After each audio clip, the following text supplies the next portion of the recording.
Continuamos con termodinámica, con las transformaciones termodinámicas. Como veis, este punto es amplio y contiene muchos conceptos.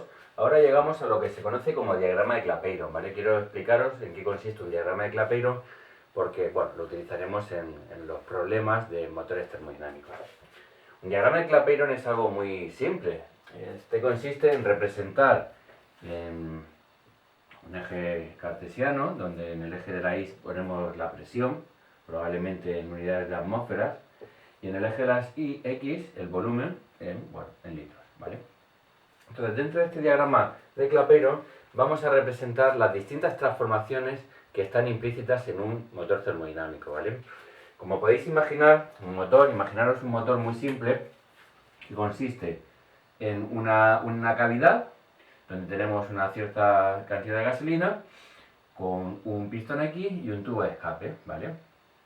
En este sistema, al prender la gasolina, por ejemplo con una bujía, esto pega una explosión, se convierte en un gas y ese gas, al aumentar su volumen, va a desplazar este sistema, ¿vale?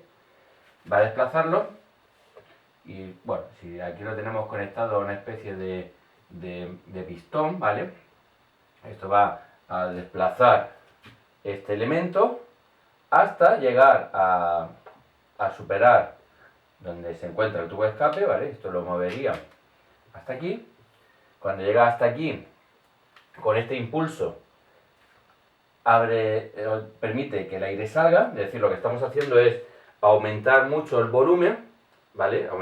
Primero lo que empezamos es aumentando mucho la presión, ¿vale? Aumentamos la presión con volumen constante, no dejamos que este sistema se abra. Entonces, aumentamos la presión hasta un momento que vencemos, bueno, una cierta inercia que me permite que esto se empiece a mover muy rápido, pego un golpe, cuando pego el golpe se aumenta el volumen y al aumentar luego el volumen se produce ahora la salida del gas y luego se produce una contracción porque esta arandela va a tirar hacia atrás de este sistema y va a volver a contraer el sistema, a disminuir el volumen, y cuando disminuimos el volumen pondremos también otra vez gasolina y volverá a generarse una explosión y vamos haciendo este sistema, ¿vale? Tenemos volumen fijo, aumentamos mucho la presión, aumentamos el volumen, luego contraemos el volumen, aumentamos la presión, aumentamos el volumen, disminuimos el volumen. Es decir, esto se va a ir, digamos, repitiendo a lo largo de este motor, ¿vale? Y repitiendo estos procesos, lo que estamos haciendo son este tipo de transformaciones que hemos visto con anterioridad. Estamos haciendo transformaciones donde lo que hacemos es aumentar la presión manteniendo fijo el volumen, ¿vale? Eso en un diagrama de Clapeyron, ¿vale? Aumentar la presión manteniendo fijo el volumen sería pues ir de un punto A a un punto B, donde aumentamos la presión, ¿vale? Manteniendo fijo el volumen, es decir, es una perpendicular, ¿vale? Vamos de A a B, aquí estaríamos aumentando la presión, iríamos de una presión P sub A a una presión P sub B, manteniendo fijo el volumen. Luego, cuando la presión es muy alta, lo mismo nos interesa ahora hacer que este sistema aumente su volumen y que nos vayamos hasta un punto, pues C, ¿vale? En ese punto C hemos estado aumentando el volumen, manteniendo fija la presión. Y luego lo que vamos a hacer es, ¿vale? Vamos ahora a disminuir la presión, ¿vale? Manteniendo fijo el volumen. ¿Qué es disminuir la presión manteniendo fijo el volumen? Pues cuando en este motor, ¿vale? Que he dibujado antes, llegamos aquí al tubo de escape, la arandela llega a esta posición de aquí, rápidamente, ¿vale? El gas sale por aquí, entonces el volumen se mantiene constante y se escapa el gas. Lo que hacemos es disminuir la presión, perdón, manteniendo fijo el volumen. Y cuando hemos disminuido la presión, ahora la fuerza propia de este pistón digamos que ha permitido en un momento abrir el volumen, ahora esa misma inercia lo cierra, lo devuelve hacia atrás cuando se ha escapado el gas y ha disminuido la presión. Y una vez que lo volvemos hacia atrás, lo que estamos haciendo es, bueno, pues disminuir el volumen manteniendo la presión, ¿vale? Es esta última parte donde estamos disminuyendo el volumen.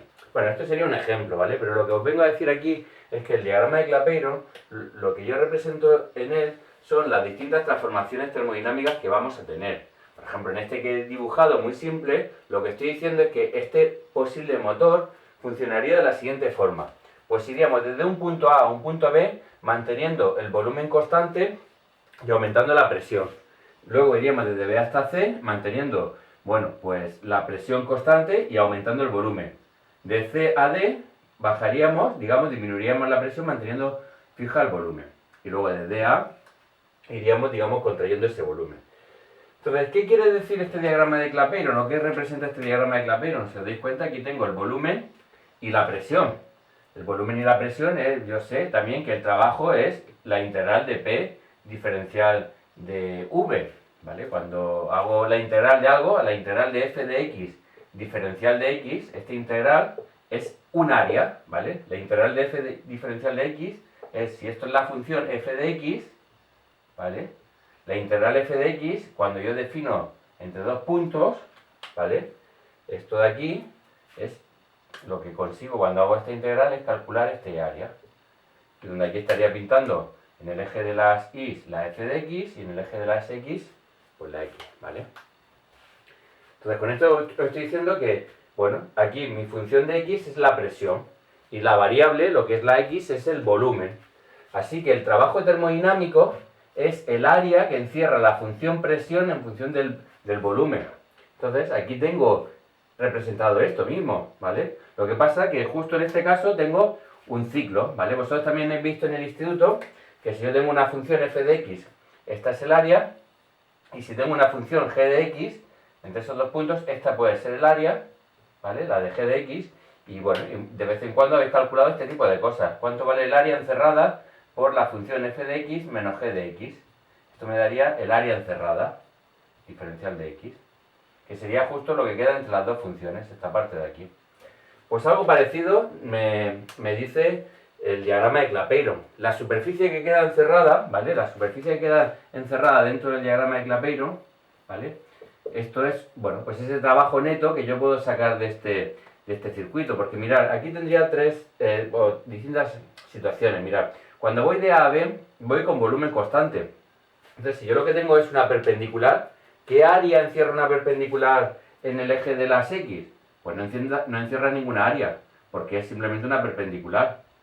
Es un punto, su proyección sería un punto. O sea, el trabajo, cuando yo voy de A a B, cuando voy a través de una isócora, donde el volumen es constante, pues no genera ningún trabajo, como hemos visto en nuestras demostraciones. Luego, como de B a C, en este diagrama de Clapeyron he planteado que voy a través de una transformación manteniendo la presión constante, el trabajo, cuando la presión es constante, habíamos visto que era la presión, volumen final menos volumen inicial. Esto es presión, ¿vale? Presión, volumen final es este, volumen inicial es este, volumen final, volumen inicial. Lo que estoy haciendo es esta altura por esta base. Entonces, el área que encierra cuando voy de B a C, ¿vale? Ese área sería como esta de aquí. Toda esta que estoy pintando en rojo, ¿vale? Este es el trabajo que yo realizo cuando voy de B a C. De C a D, pues como vuelvo a ir otra vez a través de una isócora, en ese proceso no realizo trabajo, el trabajo es cero. Pero luego cuando voy de C a D, como estoy volviendo hacia atrás, ¿vale? El volumen final es lo que aquí he llamado volumen inicial, es digamos un volumen más pequeño. Cuando resto un volumen más pequeño a un volumen más pequeño, le resto un volumen más grande, me sale un trabajo negativo. Es que este área, el área que encierra la recta que va de D a A, es esta de aquí abajo, ¿vale? Y esto es un trabajo negativo, ¿vale? Por eso, el trabajo neto que se gana, digamos, en este ciclo termodinámico, sería esto de aquí, lo que encierra el ciclo termodinámico. Esto de aquí es el trabajo neto. En el ejercicio este anterior de que tenía un cierto volumen que yo abría, digamos, y al abrirse, al expandirse ese gas, se aumenta el volumen y puedo mover un pistón, ahí, eso es un trabajo positivo que yo estoy sacando en mi sistema termodinámico. Pero claro, para conseguir que este sistema termodinámico sea cíclico, y poder volver a la posición inicial, lo que tengo que hacer es ahora realizar un trabajo sobre mi ciclo termodinámico, sobre mi motor termodinámico, para devolver el mismo a la posición inicial.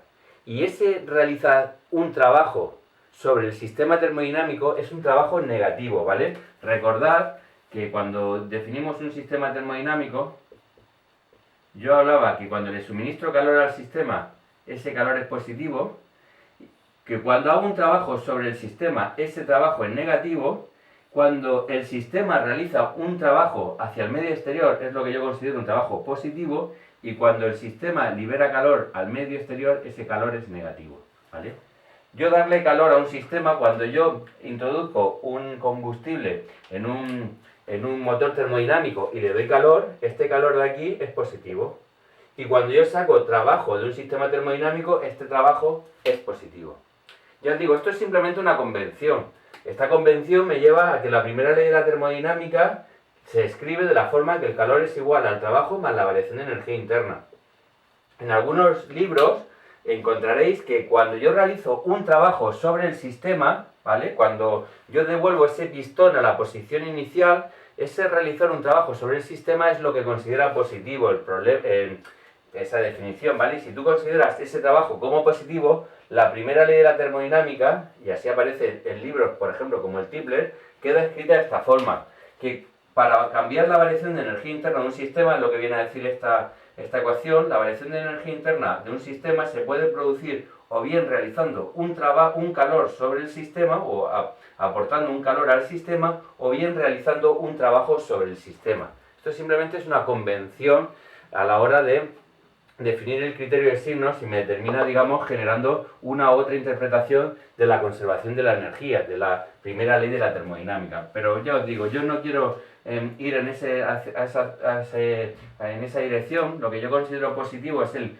calor suministrado hacia el sistema, y luego considero positivo el trabajo extraído del sistema. En el fondo, en un motor termodinámico, lo que tú quieres es meterle un cierto combustible y extraer un trabajo. Esos son los dos conceptos que para mí son los positivos, y determino asociando este signo positivo, ¿vale?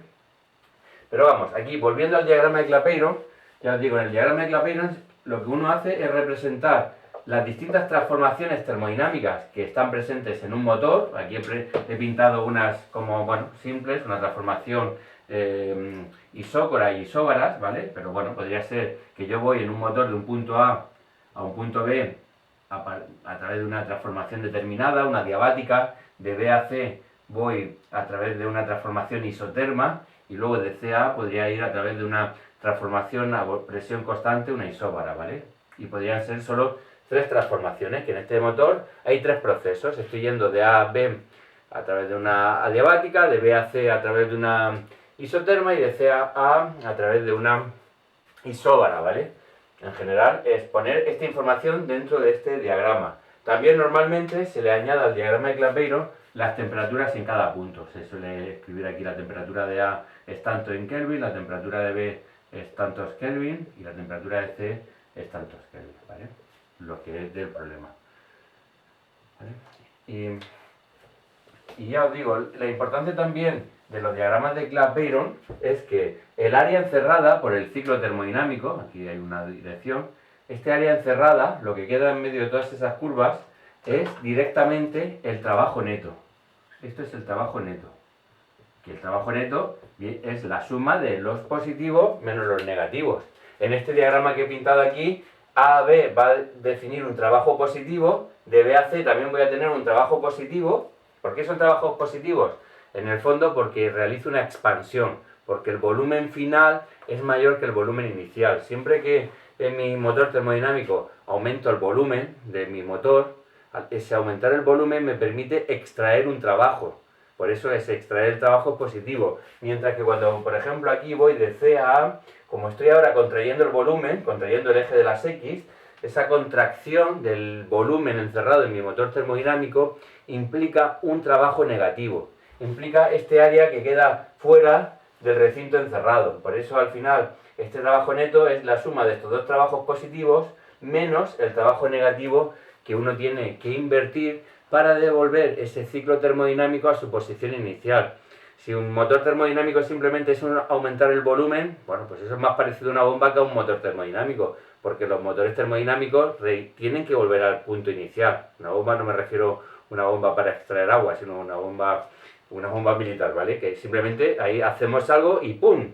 Aumentamos el volumen al final al producir esa reacción, y ahí un gas se expande y, bueno, y demás. Entonces, bueno, pues eso genera una expansión y genera una emisión, digamos, una posibilidad de realizar un trabajo, pero para que funcione un motor, lo que yo tengo es que, en algún momento sacar un trabajo, pero en algún otro momento del motor volver a la posición inicial. Así que si ha aumentado el volumen, en algún otro momento del ciclo lo tengo que contraer. Tengo que realizar un trabajo sobre mi motor termodinámico, ¿vale? Y bueno, esto es lo que termina reflejándose en un diagrama de Clapeyron. Este concepto del trabajo neto, ¿vale? Lo que yo saco menos lo que me cuesta devolverlo a la posición inicial, ¿vale? Eso es el trabajo neto involucrado en un motor termodinámico. Vale, pues con esto terminamos un poco la presentación de las transformaciones termodinámicas de los gases ideales y continuamos en el programa, aunque pronto realizaré algún ejercicio para que estos conceptos los vayamos viendo ya reflejados en un motor termodinámico. Hasta el siguiente vídeo.